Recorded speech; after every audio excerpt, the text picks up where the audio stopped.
Clube do Fim.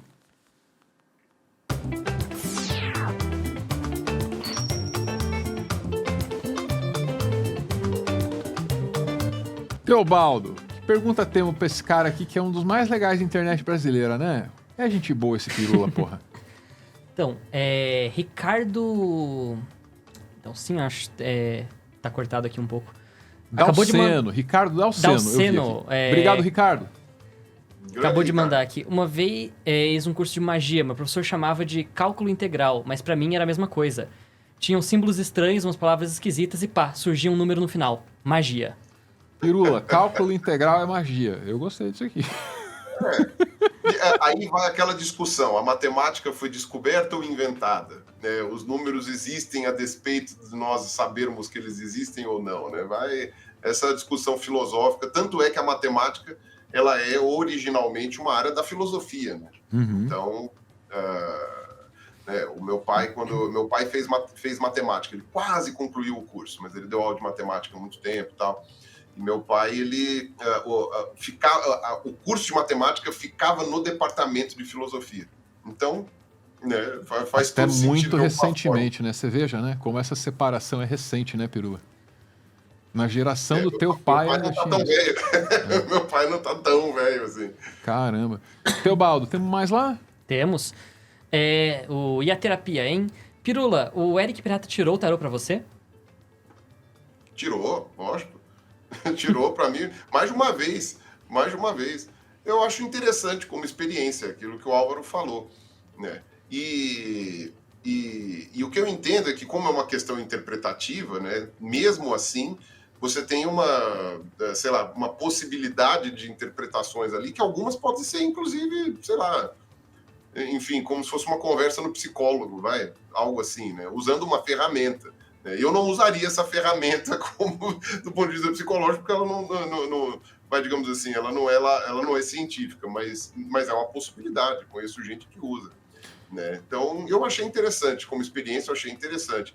E, enfim, como o Eric é um amigo muito querido também, né? Então, gera já uma empatia, né, nessa relação, nessa interação. Qualquer interação que eu tenho com pessoas que eu amo, são interações, quer dizer, tem interações que não são prazerosas, independente de quem seja, mas nesse tipo de coisa, de uma visita, de uma pessoa que fazia tempo que eu não via, são momentos que eu tenho com a pessoa e esses momentos são agradáveis, né? Eu acho que esse é o intuito de você visitar alguém que você gosta. Então, para mim, foi uma experiência interessante. E da próxima vez que for a Curitiba, provavelmente vou fazer de novo. Tá, que é uma defesa do tarô aqui hoje, hein? É ferramenta, é história em quadrinho, é arte e melhor de tudo, jogo. Puta que pariu, joguinho é legal. Ah, não, joguinho é bom. Joguinho é legal. Tem mais aí, Teobaldo? Temos. Quando você estava fazendo a sua analogia para se justificar como um fóssil vivo, Ranier de Aquino perguntou, crocodilo também é um fóssil vivo? No ponto de vista de formato corpóreo, a gente poderia dizer que sim, porque o formato corpóreo dos crocodilos ele é muito antigo. Teve outros grupos que também tiveram formatos similares a essa linhagem dos crocodilos que a gente tem hoje, né? Até alguns anfíbios no passado, né? Principalmente ali no Permiano e tal, né? A coisa de entre 300 e 270, mais ou menos, milhões de anos atrás, né? 250 até, mas a linhagem mesmo dos crocodilos, que a gente chama de pseudossuca, que tem desde o Triássico, ela tem mais de 200 milhões de anos. Então, se eu for pegar como linhagem, sim. Agora, como a linhagem dos mamíferos também é muito antiga, a gente poderia nos chamar de fóssil vivo. Só que o formato corpóreo de um primata, ele é muito, muito, muito mais recente, enquanto o formato corpóreo de um crocodilo atual, ele tem lá os seus 200 milhões de anos. Então, a gente pode dizer que, como formato corpóreo, os crocodilos seriam, entre aspas, fósseis vivos. Não são grupos restritos no espaço, afinal de contas, a gente tem crocodilos espalhados, crocodilianos, né? Crocodilia, né? Que aí inclui os jacarés, alligators e tal. A gente tem eles espalhados por todas as áreas tropicais do planeta, né? Tropicais e subtropicais, então eles não são um grupo restrito. Mas a gente pode chamar de relictual de alguma forma, porque hoje você tem um número muito restrito de espécies, você tem entre 25 e 29 espécies, dependendo da taxonomia, sendo que a gente tem centenas de fósseis, né, de espécies fósseis, dos mais diversos períodos lá do passado. Então, aí, nesse ponto, a gente pode dizer que é um fóssil vivo, porque ele corresponde com essas semi-características aí de um fóssil vivo. Ele tem um formato corpóreo muito antigo, que hoje não existe mais em outros grupos, e que possui um número restrito de espécies, digamos, um número pequeno de espécies. Então, a gente poderia dizer que sim, apesar de que o termo fóssil vivo não é um termo acadêmico. Teobaldo, mais algum aí derradeiro pra gente liberar o Pirula? Já passamos vários Pirulas aqui com o Pirula. Tá, então um aqui que é, excelente. Bruno da Silva. Pirula, te adoro, meu querido. Nem parece que já tá há 12 anos fazendo vídeos. Evoluir socialmente e tecnologicamente conta como evolução da espécie?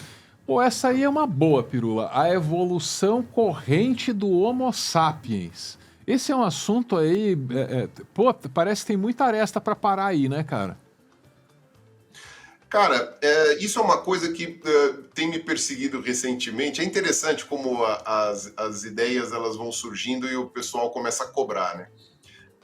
Eu abordei isso muito pouquinho em 2 vídeos recentes meus, recentes para os meus padrões, né? Um é sobre a origem do voo, né? Que é um vídeo que eu fiz que é sobre como a vida aprendeu a voar, que aliás até tem uma participação especial que eu não vou contar quem é, vocês assistam o vídeo para ver. E o meu vídeo recente, que é Por que Achamos Flores Bonitas, né?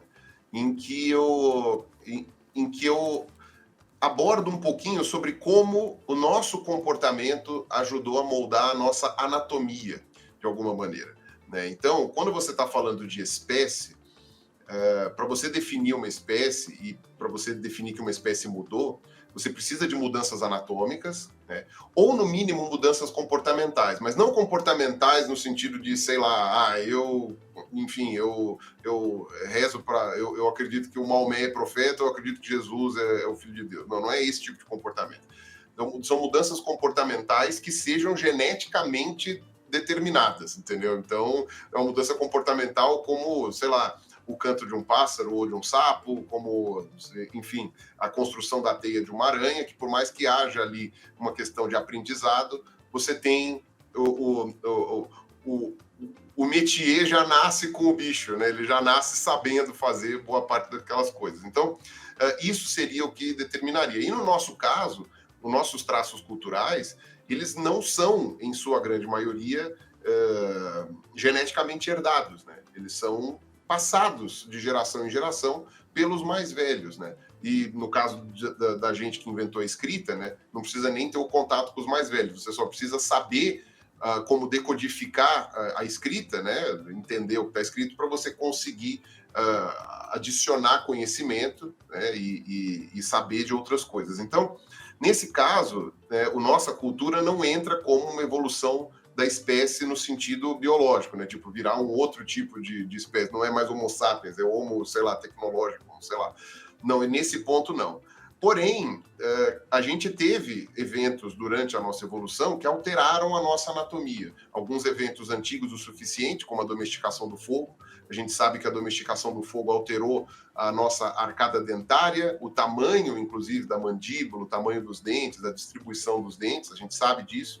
Tanto que é uma das evidências que a gente tem para saber se, às vezes, se já tinha uso do fogo ou não, porque, óbvio que isso é uma questão de seleção, né? Você afrouxa uma pressão seletiva e depois, né, aquilo passa a ser mais, aquelas alterações genéticas passam a ser mais comuns na população.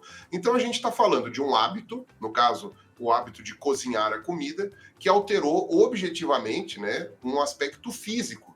E hoje nós não temos mais nenhum ser humano vivo que tenha aquelas características anatômicas que as nossas linhagens tinham antes da domesticação do fogo, né? Dizem que a agricultura também acabou fazendo essa alteração, porque com a alteração da dieta, né, entre 12 a 14 mil anos, né, o máximo da estimativa de origem da agricultura, não em todos os povos, né, mas em alguns pelo menos, teriam havido mudanças que vão muito além da questão dos dentes ou do tubo digestório, mas também até da conformação cerebral, por causa do tipo de nutrientes que estavam sendo ingeridos e tal. E isso teria sido, né, no caso aí, são alterações genéticas que são favorecidas na população, né, mudanças de alelo, que a gente chama, e esses alelos teriam se fixado na população de uma maneira que a gente pode chamar de evolução.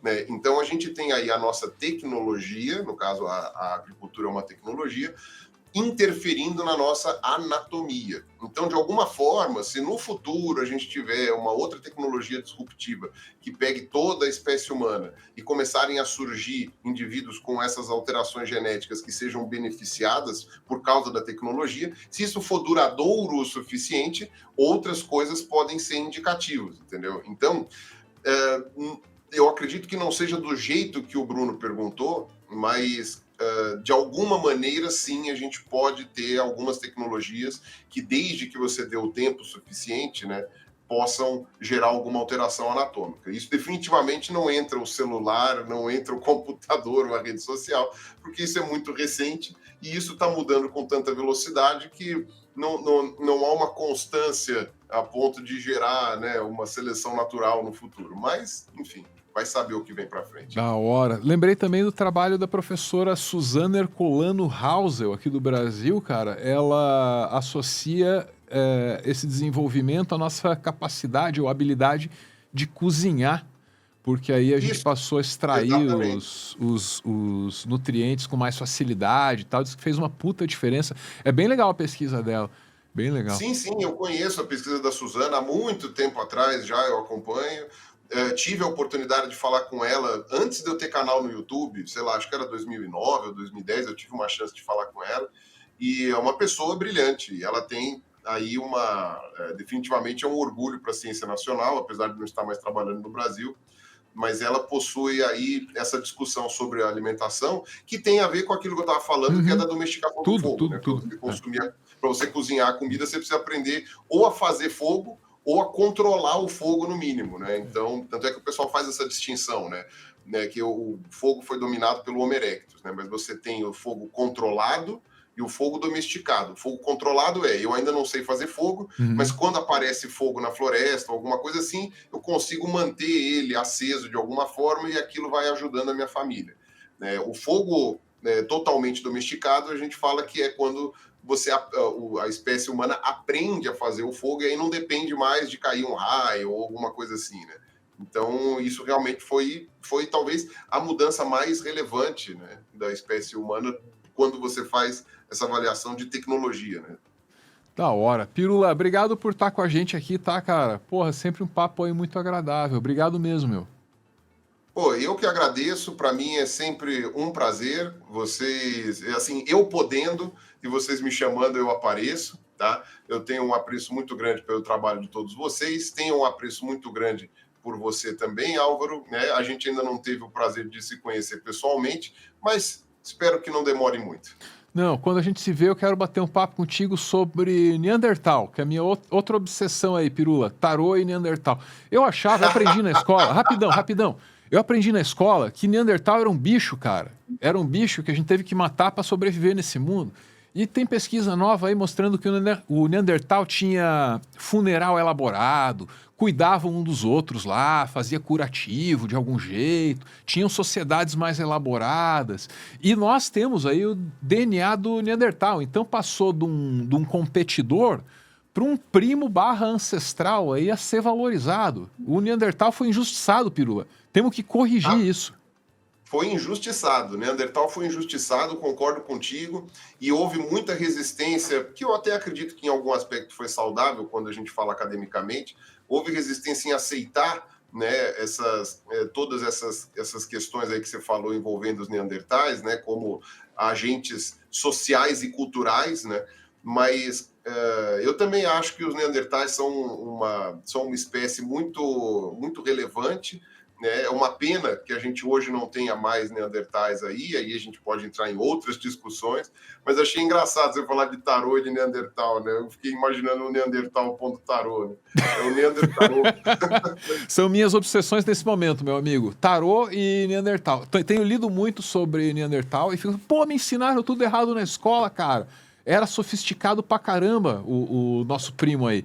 E a gente genocidou metade, transou com outra metade, né? E os genes estão por aí agora e tal. Eu não sabia dessas coisas, porque me ensinaram tudo errado. A ciência era outra lá atrás, né? Tem isso também, né, cara? A ciência evolui, a educação que a gente recebeu se torna obsoleta, né?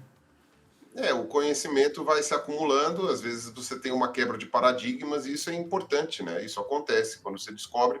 A quebra e a descoberta de traços culturais de fato em Neandertais é uma quebra de paradigma, porque antes era acreditado que isso só tinha existido no Homo sapiens. Inclusive era o que separava o Homo sapiens de outras espécies e hoje a gente tem que achar outros critérios. Quer dizer, a gente tem critérios anatômicos, mas a parte disso é realmente bem relevante. Enfim, quase abro uma outra conversa no final da conversa aqui, fica para outro dia, cara. Obrigado por ter passado esse tantinho da tarde aqui comigo. Valorizo muito isso, porque nesse mundo do YouTube brasileiro, neste momento, é como se eu estivesse cagado. Ninguém quer chegar perto de mim, que eu fiz muita merda aí ultimamente. E o Pirula falou, não, eu banco. Eu sinto o cheiro e sento do lado desse cara. Então, porra... Sendo do lado do cagado lá. Você é um homem de valor para mim. Você é um homem de valor. Pô, eu que agradeço, Álvaro. Muito obrigado aí. Eu entendo que esses cancelamentos são temporários, então, de maneira alguma, nada desse tipo de coisa anula o apreço que eu tenho por todos vocês aí. Imagina. Obrigado, tá, Pirula?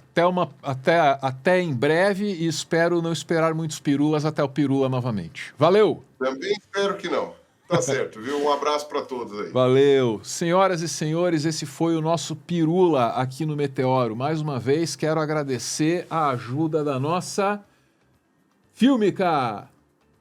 Lá vai ela. Olha lá, ó. Passe anual, 84, cara. Faz lá no Pix. Você ganha acesso a um conteúdo assim que você não vai achar em lugar nenhum. Tô falando muito sério mesmo, tá? Filme que eu tentei achar aí por outras vias, sabe como? Quando eu fui parar na Fílmica, eu falei, pô, aquele filme que 2 anos atrás eu passei um tempão procurando, cara, tava aqui e tem tudo, tem a legenda certinho e tal. Então é uma coisa assim impressionante e eu acho que é um orgulho pro Brasil ter uma plataforma de streaming assim, com essa proposta e feita desse jeitinho, né? Fílmica, muito obrigado por ter salvado o nosso mês aqui, ter colocado alimentos frescos em nossas mesas. Teobaldo, meu amigo, muito obrigado por estar comigo aqui nessa tarde. De nada. Valeu. Chat, obrigado também por acompanhar a gente até aqui, tá? Como sempre, a live fica disponível na íntegra no site de vídeos YouTube, assim denominado pela minha saudosa Sônia. Espero um dia conhecê-la. Não sabe do que eu tô falando, né, jovem? Que pena que você não sabe. Que história linda essa da internet brasileira. Pesquise o YouTube. Beijo. Tchau. Ah, é.